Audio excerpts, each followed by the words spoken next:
Hello, and welcome to Chess Postal Books Correspondence Play 75. I've got 4 books here. I could have got a lot more out, but there's 4 books here, and I wanted to show them to you. They are linked by a theme. It's from the days when people played postal chess without rushing to get a computer and looking for the answers. Now, before we go any further, I'd like to thank Brendan O'Gorman for telling me that I didn't look into the camera. So there we are. As long as he isn't looking back from the other side, I'll be okay. Now, the first book I'm going to show you is from Canada, I think. It's called Diamond Dust. I bought it extremely cheaply. Chess is a sport which prods the intellect to give of its best, then correspondence chess is where the best can be achieved. It celebrates 60th, hence the diamond, anniversary. The Canadian Correspondence Chess Association held an invitational tournament comprising of 6 postal chess grandmasters, 4 postal chess international masters, 2 face-to-face chess international masters, gotta get exciting, and 3 untitled players. The winner was Eric Bang. Anyway, enough of this. And here's the course table. There we are.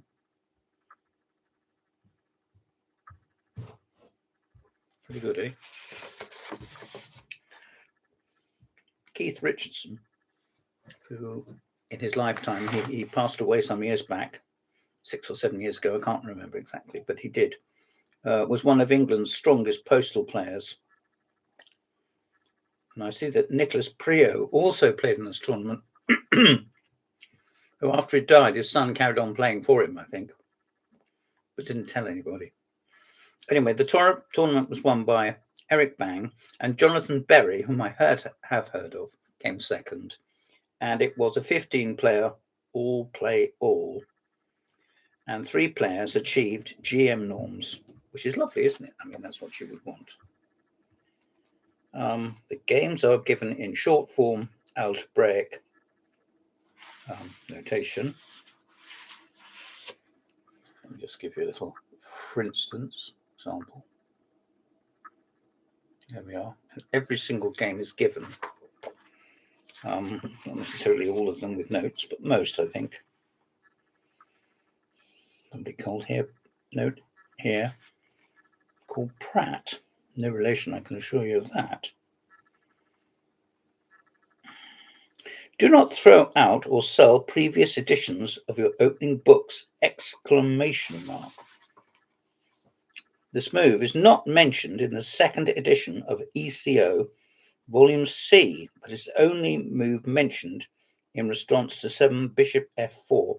We're talking about a Petrov's here, by the way. It quotes Mitchell Tyler Hastings, 1935-36. Well, how about that for sensationalism? Jonathan Berry writing notes on his game, which is a King's Gambit. An old colleague of mine, Fred Fraser, was a very strong postal player. FJL Fraser, if you want to look him up. He used to play the King's Gambit postally and did rather well with it.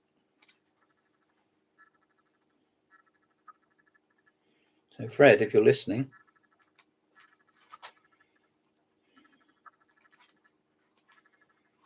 yes. Photographs of one of the players. A photograph of one of the players. A bit of biography.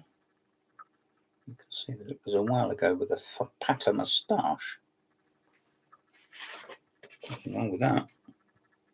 Mr. Weib from Norway. Tells us a little of his postal career,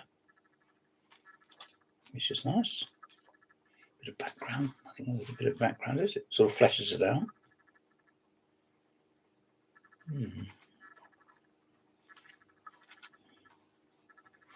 Another Canadian, I nearly said local, national player. Yeah. Bob.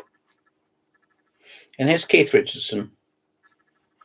I'm an honorary member, country member, if you like, of Camberley Chess Club, and Keith was, I think, probably their president and certainly their strongest player. And there he is, looking smart, jacket and tie.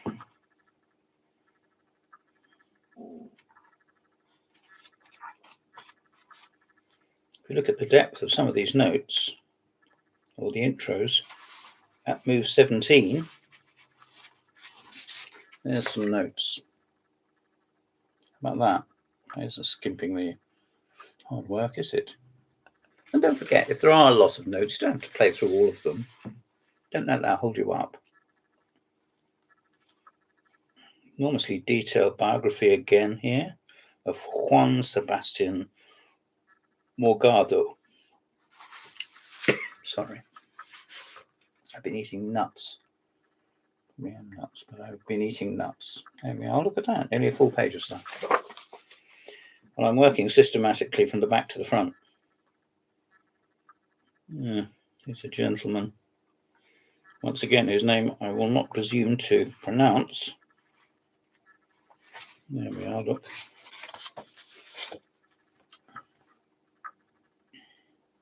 Looks like he likes nothing better than sitting back with a chessboard in front of him and working it all out for himself.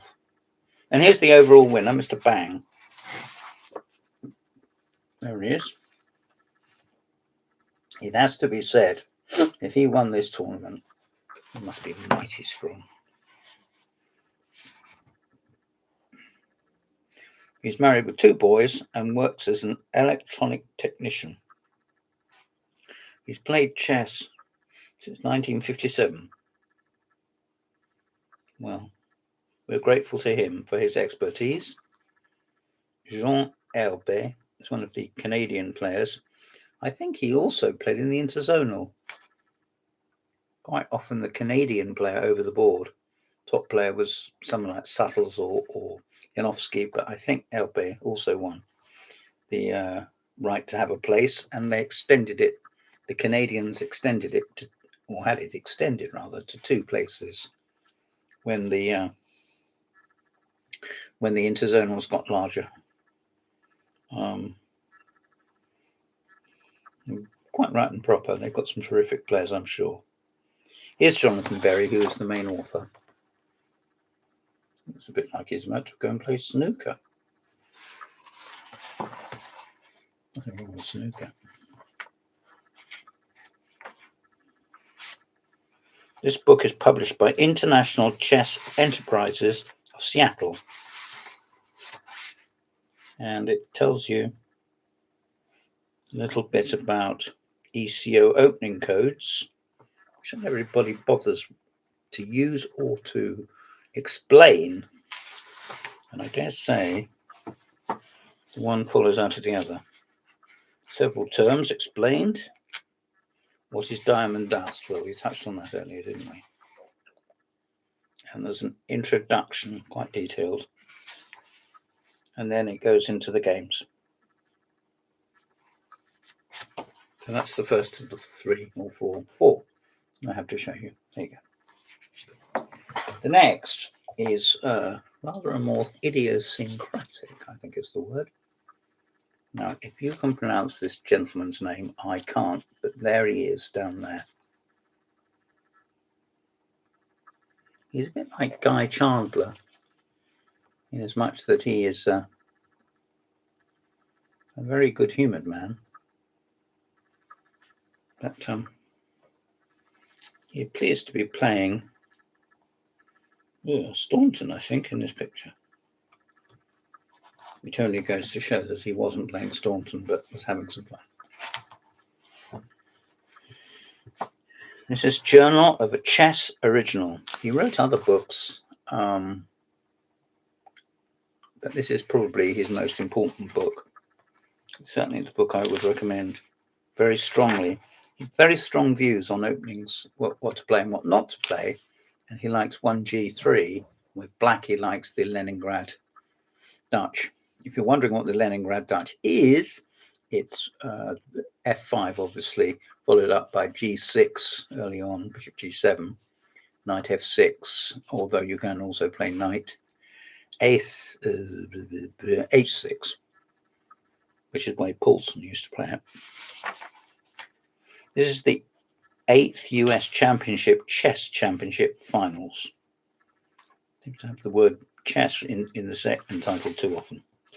But these are his postal games. He quotes various people I've heard of, like Honfai, Hungarian, or Ed Frumpkin. I know because of, he also quotes Shakespeare. I see the bishop, be not overborne. From King Henry VI, Part 2, or Part 3 even.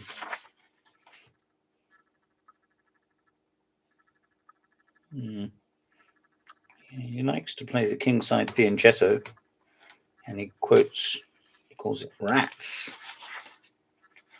a word that comes from Canadian chess history as a tribute to, above all, but not exclusively, Duncan Suttles.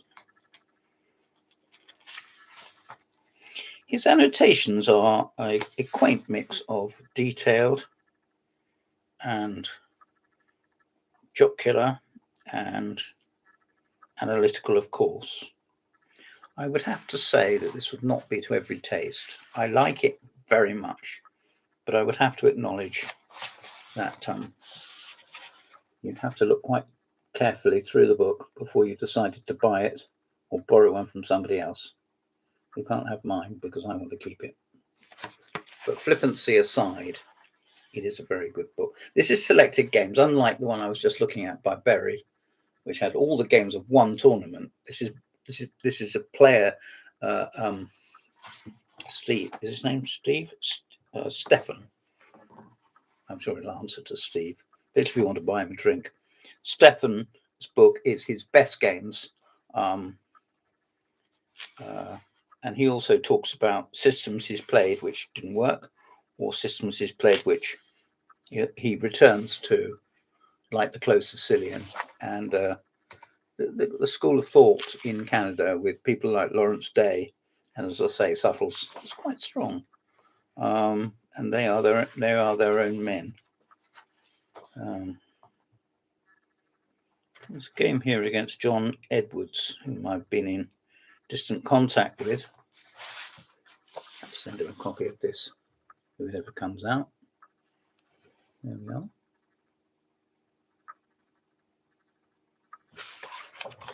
In fact, he's just become World Correspondence Champion, which is rather nice.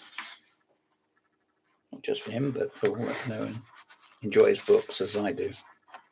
I haven't got one here at the moment, but don't you worry.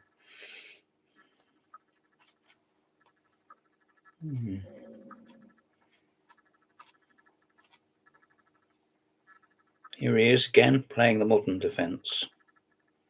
I've never entirely able to overcome the urge to charge head first against the sort of fianchetto defense.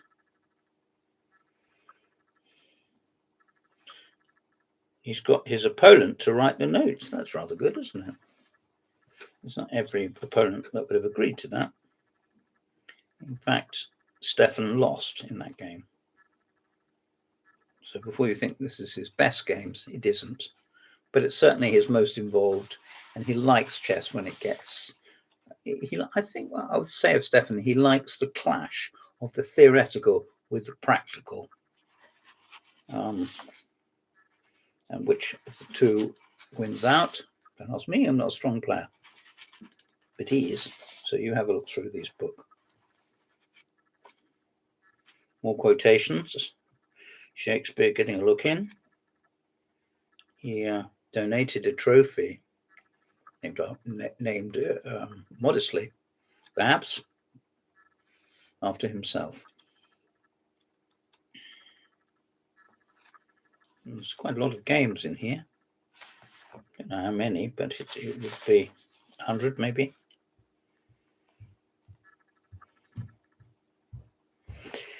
That's a lovely introduction. If there is a chance you may someday play me, do not look at this game. I don't want you to see it. Weak squares seem to appear in the openings I play more than in most others. They are necessarily fatal. They are not necessarily fatal. They do give the opponent something to chew on, and rarely so thematically as in this game. It is against the National Master Doug Grant. And here, Stefan is white. Right, well. Now, this is a book which has been out for a while, published by Gambit, Murray Chandler's lot, Gambit.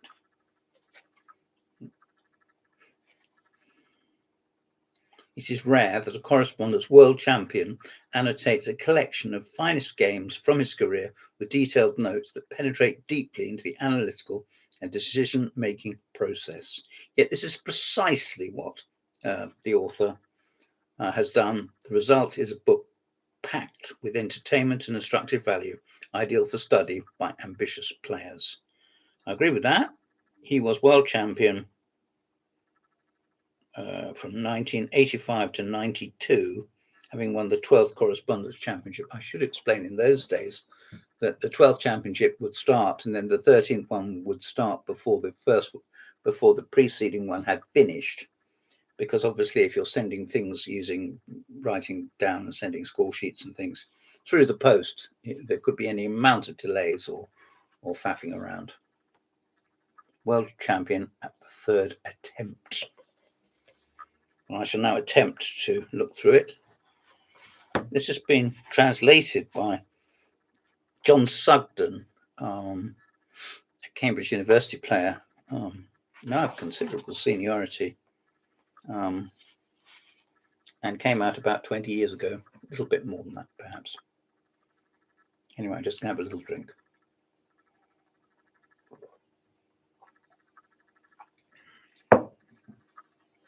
If you want more information about Mr. Sugden, the book Cambridge Chess by Richard Eales will give you some more.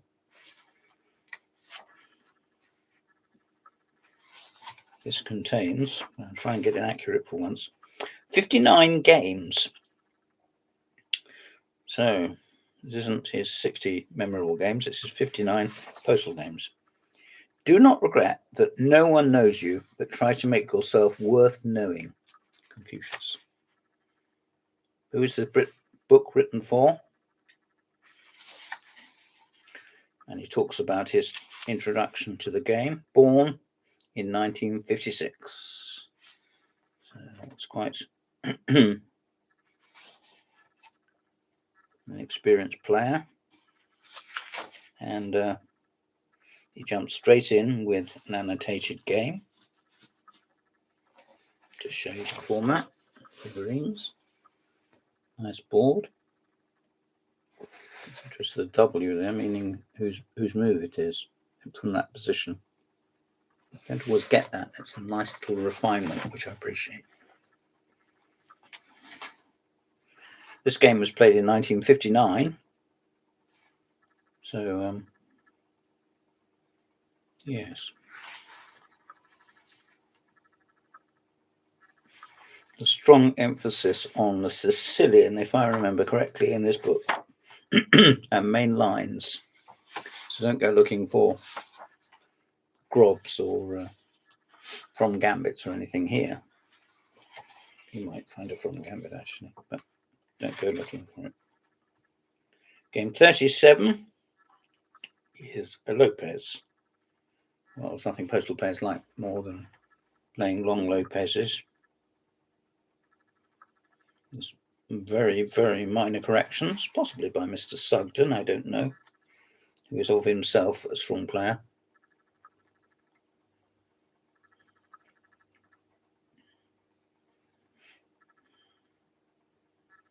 He was at Dulwich College with Ray Keane, I think, as was many another. He said, "It is my good fortune that in the following 2 games I analyse with great pleasure at every stage." Not quite certain if that's good English, but A, you know what he means, and B, what's wrong with pleasure? Never get enough of it.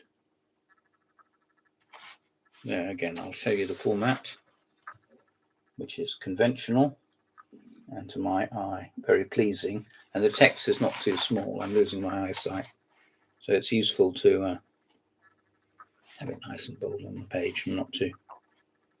A nice mixture of prose and analysis. There's a very long introduction. It's from the 10th World Championship Finals, and it's a Najdorf Sicilian. And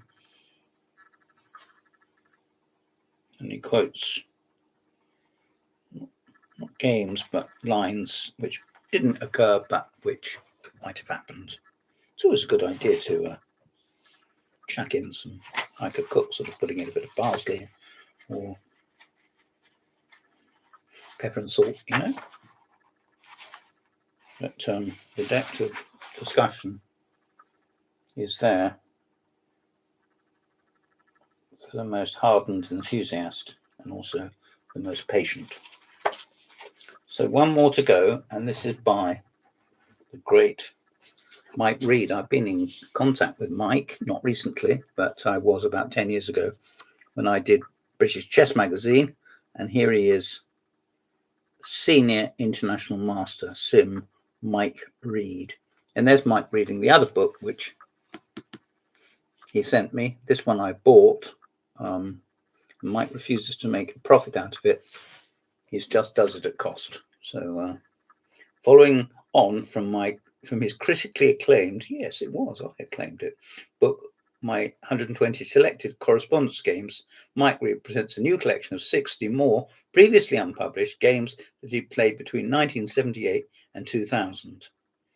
It said he's a two-time British junior champion, played 115 games for England and Great Britain teams, including playing for England in 2 Olympiads, 2 European team championships, and 2 North Atlantic team tournaments. In 53 of these international games, he was selected to play on board 1.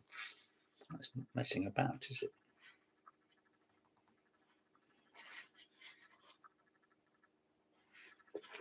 And he shows games which, it is an amateur book, so it doesn't have a fancy publisher, and because of that, the moves are a little small, but they're in bold strike, aren't they? So you can work it out. It may slow you down a little bit if your eyesight is not great, but I think you can. It's all there. I don't see any mistakes in the graphics in any way, and he played in the John Kellner Memorial. I think John Kellner was an Australian. I think he committed suicide. Could be wrong. I used to play one of Kellner's French defences long before Nick Pert played it. What do these grandmasters know anyway? And which is Bishop E7. So there you are.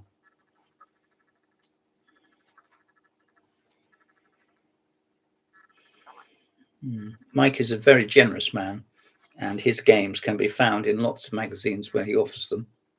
And the same applied when I did BCM, which is why I know his name. And he was referred to me by Ken Harmon, a very dear friend. And the whole book is taken up with games, correspondence games by Mike. There it is.